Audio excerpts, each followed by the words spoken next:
to make highlights on Instagram. Hi everyone, I'm here to assist you today. Without any delay, let's jump right in. First, open Instagram on your device. Here, click on your story at the top left.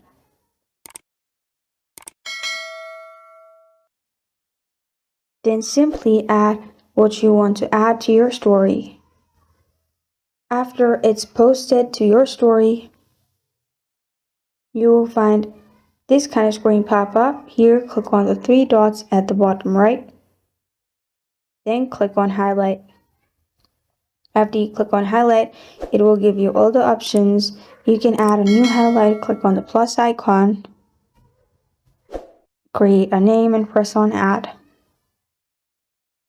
After you press on add, then you can go to your profile at the bottom right and then check for the highlight. This is how to make highlights on Instagram. Thank you for joining me today. If this video helps you out, please leave a like and subscribe for more. Got a question or want to suggest a topic? Comment below. Thank you for watching.